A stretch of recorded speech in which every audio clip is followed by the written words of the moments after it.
हाथरस हादसे से जुड़ी बड़ी खबर आ रही है। स्थानीय पुलिस को मिली है बड़ी जानकारी। रंगोली के लिए मची थी यहां पर भगदड़। सूत्रों के हवाले से बड़ी खबर आ रही है। रंगोली की जानकारी पुलिस को हालांकि नहीं है। पहले यह कहा गया था कि बाबा के चरण की धूल के लिए वहां पर लोग टूट पड़े, एक दूसरे पर गिर पड़े, जिसकी वजह से वहां पर लोगों की जान चली गई। अब जो जानकारी निकलकर सामने आ रही है वो ये कि रंगोली के लिए यहां पर भगदड़ मच गई। ये सूत्रों के हवाले से बड़ी खबर है। हालांकि रंगोली की बात पुलिस नहीं कह रही है कि रंगोली जैसी कोई चीज वहां पर थी। तो इस वक्त इस मामले में बड़ी खबर ये सामने आ रही है। रंगोली लेने के लिए यहां पर लोग टूट पड़े थे, एक दूसरे पर गिर पड़े थे।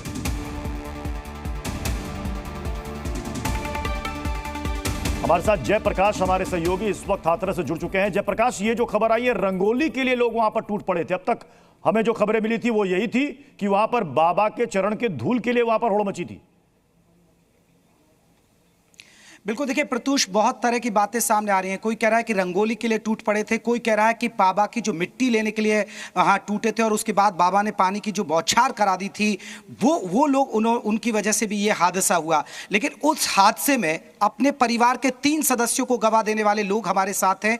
वो बताएंगे कि हुआ क्या, क्योंकि इस परिवार ने अपनी माँ, बहू और एक पोती को खो दिया है। आप सोचिए, एक महिला के खुद उसकी जान चली गई, उसकी बहू की जान चली गई, वो पूरा परिवार है। और देखिए ये बेचारे अनाथ हो गए। अब इस घर में कोई महिला नहीं बची है। ये देखिए, आपको बता दें कि हाथरस का गांव है और सोखना गांव है। सोखना गांव में एक ही परिवार की 3 महिलाओं की मौत हो गई। उनका परिवार है, इनकी पत्नी और इनकी माँ और इनकी बेटी खत्म हो गई है इस हादसे में। और बड़ा दुख है, बड़ा मातम छाया हुआ है प्रत्युष। मैं देखिए उनसे पूछता हूँ, अब क्या हुआ था, आपको क्या जानकारी दी गई थी और आपके परिवार के कौन कौन लोग खोए इस हादसे में? मेरी माँ, मेरी घरवाली, मेरी बेटी भूमि, राजकुमारी, जयमंती, 3 गए मेरे घर से। मेरे तो बच्चे जाते भी नहीं, मेरी माँ ले भागे ले गई। तो बिल्लू जी, एक बड़ा, देखिए हम समझ सकते हैं आपका बड़ा दर्दनाक हादसा, आप पे दुखों का पहाड़ टूटा है। आप मानते हैं कि बाबा कोई चमत्कारी था या आप मानते हैं कि बाबा पाखंडी था? कोई चमत्कारी नहीं, ढोंग पाखंड है ये। ढोंग पाखंड फैला रखा है अंधविश्वास में। हमारी माँ नहीं मानती थी। तो माँ को आपने रोका नहीं? हाँ, रोका था, समझाया था, लेकिन ज़्यादा कुछ नहीं कह सकते थे उनसे। माँ थी हमारी, इसलिए हम कुछ नहीं बोल सकते ज़्यादा।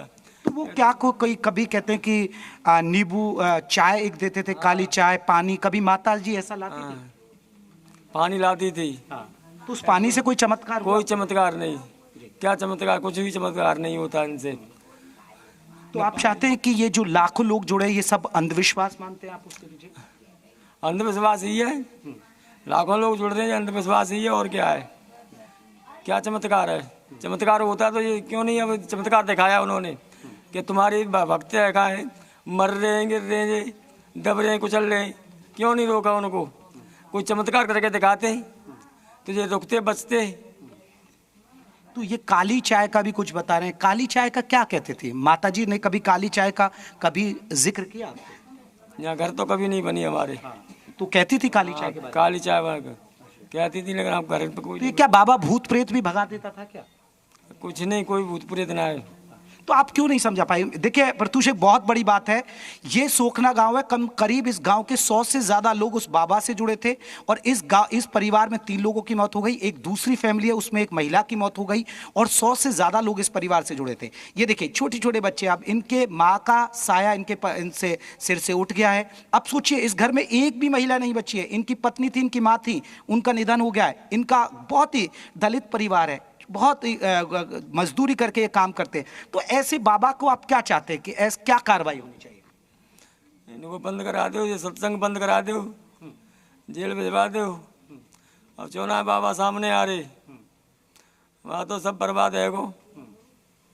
तो एक बहुत बड़ा सवाल, बहुत दर्दनाक हादसा हुआ, क्योंकि 100 से भी ज़्यादा लोगों की मौत हो गई। अब रो रो कर सभी का बुरा हाल है। मैं समझ सकता हूँ आपका दर्द, क्योंकि आपने अपनी पत्नी को, अपनी माँ को, अपनी एक मासूम 9 साल की बेटी को खोया। लेकिन कभी क्या कोई मिट्टी लेके माता जी आई घर में, मिट्टी लगा के कोई कष्ट ऐसा दूर कर दिया हो? वो क्या सच्चाई है? कोई सच्चाई ना है, सब अंधविश्वास है। ये अंधविश्वास है। कोई मट्टी पट्टी ना लाई हमारे यहाँ टोरी। तो सरकार प्रशासन से आप क्या मांग करेंगे ऐसे बाबा के खिलाफ? सख्त सख्त जेल भिजवा दे और का है, ये बंद है जाए, पब्लिक इकट्ठी न हो ज्यादा। तो अब बाबा तो फरार हैं, बाबा अब सामने भी नहीं आ रहे हैं, बाबा अपने वकील को भेज देते हैं, वकील के जरिए स्टेटमेंट जारी कर रहे हैं। अब तो करेंगे ही, अब हम क्या कर सकते हैं। तो आपने विनोद जी पता क्या चला कि क्या कोई रंगोली की वजह से हुआ या कोई मिट्टी लेने की वजह से हुआ क्या क्या मिट्टी लेने की वजह से, मिट्टी चाहे सत्संग खत्म हुआ है, बाबा जाने लगे वहाँ से। जयप्रकाश, हम समझ सकते हैं इस परिवार पर दुखों का पहाड़ टूटा है और शायद ये ऐसा दर्द है जो कभी ये भूल नहीं पाएंगे, लेकिन ये साफ साफ कह रहे हैं कि बाबा पाखंडी था, अंधविश्वास फैलाता था, उसके खिलाफ कड़ी कार्रवाई होनी चाहिए।